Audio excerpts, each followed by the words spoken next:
2 months ago, I was at a coffee shop with my friend Greg when his phone buzzed. It was his realtor. They'd toured a 1,400 square foot ranch house in his neighborhood that morning, listed just under $500,000. 3 offers above asking already. One was all cash. Greg put his phone face down on the table and laughed. "Tom, I qualify for that house. The bank ran the numbers. They'd hand me the loan tomorrow, but I am afraid of paying such interests. I have watched a lot of YouTube videos, but I still cannot figure it out." Did you know those are different things now? I have not stopped thinking about that sentence. It is the cleanest way I've ever heard anyone explain what's happening in the American housing market right now. Banks will approve you for a number that has almost nothing to do with whether you can actually live a decent life inside that mortgage. This phenomenon once happened in the year 2008, while similar events happen again now.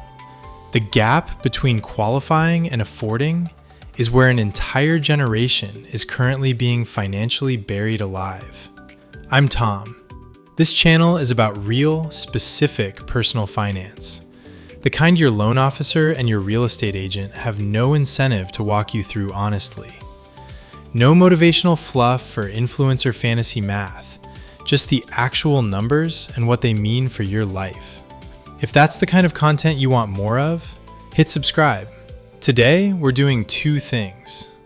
First, we're answering the question almost nobody is asking out loud, which is, who is actually buying these $500,000 houses in 2026? Because once you see the data, you'll realize most of those buyers do not look like you, and the market is not really set up for you to compete with them. Second, we're going to figure out the most useful number you can have right now, which is how much house you should personally be buying, given your specific income and savings. You will get the result without your own math calculation. Let's start with the price tag itself, because $500,000 used to mean something very specific in this country.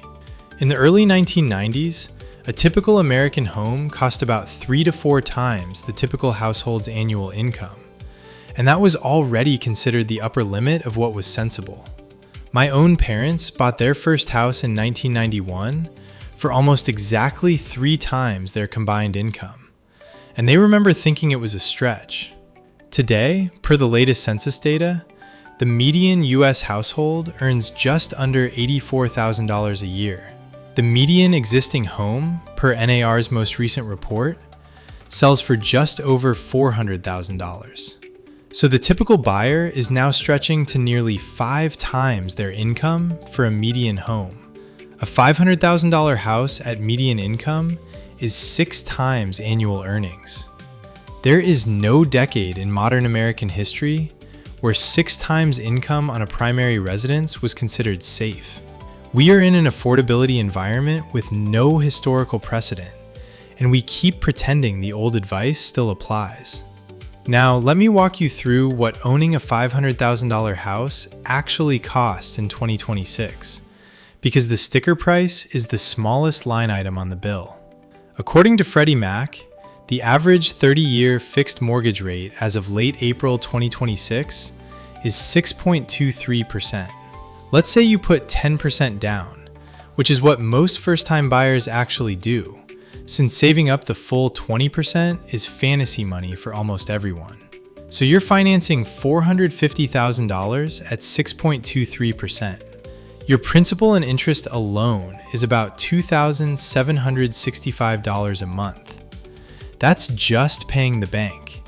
You haven't paid anyone else yet.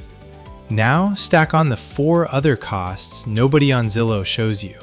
Property taxes, homeowners insurance, which has gone up 24% nationwide over the last 3 years, per the Consumer Federation of America, and far more in places like Florida or wildfire zones. PMI, the fee you pay every month for the crime of not being rich enough to put 20% down. And maintenance, which financial planners universally peg at 1% of home value per year. I'll spare you the line by line, But for a $500,000 house in 2026, those four together usually run about $1,500 a month combined. So your real all-in monthly cost is somewhere around $4,250. And that's the floor. That assumes nothing breaks, no special HOA assessment, no surprise property reassessment when values reset. Now here's the rule that has existed in American personal finance for almost a century. Your housing cost should not exceed 28% of your gross monthly income. Reverse engineer that with a $4,250 monthly cost, and you need to be earning roughly $180,000 a year to comfortably afford this house. Even using the more lenient 33% rule that mortgage brokers like to quote, you still need around $155,000 a year. Per census data, only about 1 in 4 American households makes $150,000 or more, which means 3 out of 4 American households cannot comfortably afford a $500,000 home under any reasonable financial standard, regardless of what the bank will technically approve them for. So if 3 out of 4 American households can't actually afford these houses, who is buying them? This is where the data gets really interesting and a little uncomfortable. According to NAR's 2025 Profile of Home Buyers and Sellers, which is the most authoritative annual snapshot we have, the share of first-time homebuyers in America has just hit an all-time low of 21%. Before the 2008 recession, first-time buyers consistently made up about 40% of the market. That share has been cut in half. Almost 80% of homes sold today are going to repeat buyers, people who already owned a home, sold it, and rolled the equity forward. The median repeat buyer in America is now 62 years old, and the share of all cash purchases is sitting at an all-time high of 26%, which means more than a quarter of every house sold in this country in 2025 was bought without any mortgage at all. Read that again. 1 in 4 houses, no mortgage. The competition you are facing when you walk into an open house at a $500,000 listing is increasingly not other 30-something first-time buyers with 10% down. You are bidding against a 62-year-old who sold a house in California for $1.4 million in cash and is paying for your starter home with the change, or an investor with a portfolio, or a Gen X buyer with $400,000 in equity from a previous home, putting 30% down without breaking a sweat. The median down payment for repeat buyers in 2025 was 23%, the highest level since 2003, while first-time buyers came in at just 10%. That gap is the entire story of who is winning at this market and who isn't. This is the part real estate agents will not say out loud because it would devastate their pipeline. The American housing market in 2026 is not really pricing for first-time buyers anymore. It is pricing for equity-rich repeat buyers and all-cash investors. If you are a first-time buyer trying to compete on a $500,000 listing with a 10% down payment, you are not just bidding against another family like yours. You are bidding against people who paid off their first house a decade ago and are using 20 years of appreciation as ammunition. That isn't a fair fight. It's barely the same sport. And yet most people don't know this. They walk into a bidding war assuming everyone else is in the same situation they are. And then they get outbid by a cash offer and feel like a personal failure. They are not failing. They are showing up to a market that has quietly stopped being designed for them. Now let me show you what happens when a first-time buyer ignores all of this and stretches anyway. Let me tell you about my friend Ben. Same neighborhood as Greg, same age, married, 2 kids in elementary school. Ben and his wife together gross $165,000 a year, which puts them solidly in the upper third of American earners. They are not poor and not struggling by any visible measure. They bought a $510,000 house last May with 10% down because, in Ben's words, we couldn't time the market forever and the kids needed bedrooms. Here's what their actual life looks like a year in. After taxes and modest 401k contributions, that $165,000 gross becomes roughly $9,800 a month in their checking account. The full housing cost runs about $4,400 a month. 45% of their take-home is going to the house alone. Then they have 2 car payments because both of them commute and the old Honda finally died. Daycare for the younger kid. Groceries for a family of 4. Health insurance premiums their employers don't fully cover. Utilities, gas, internet, phones. Add it all up, and they're left with about $750 a month for everything else in their lives. Savings, kids' activities, a vacation, a date night, a new dishwasher when the old one breaks. All of it. Ben told me last month they haven't put $1 into savings since they bought the house. Their emergency fund is down to $3,200. Their water heater died in September and went on a credit card. Ben told me what this actually feels like day to day. Checking the bank account before buying groceries. Saying no to your kid's school field trip because that $40 might be needed if the check engine light comes on next week. Lying awake at 2 a.m., running the same mental math you ran the night before, hoping the answer will somehow be different. He told me the worst part isn't the money. It's the constant low-grade anxiety he can't ever turn off. He bought a house that on paper was supposed to give him stability, and instead, it's giving him insomnia. This is what house poor actually looks like in 2026. It's not melodrama. It's 2 professionals making $165,000 a year who can't afford to fix the dishwasher and lie awake worrying about a future they thought they'd already secured. And remember, Ben is in the upper third of American earners. He is supposed to be the success story. Now let me show you the other side. Greg, the friend I started with, also makes $130,000 a year, single, no kids, same metro area as Ben. He looked at the exact same kind of house Ben bought, ran the same numbers I just walked you through, and said no. He's been renting a 1-bedroom for $1,650 a month for the last 4 years. Owning that $500,000 house would cost him over $4,000 a month, all in. So he's been investing the difference, roughly $2,500 a month, into a brokerage account on payday before he can spend it. 4 years of consistent monthly investing, plus market growth, has gotten him to around $145,000 in liquid wealth. Ben has $51,000 locked in a wall, declining savings, and credit card debt for a water heater. They make almost the same money. They live in the same city. They are 5 years apart in financial trajectory, and the gap is widening every single month.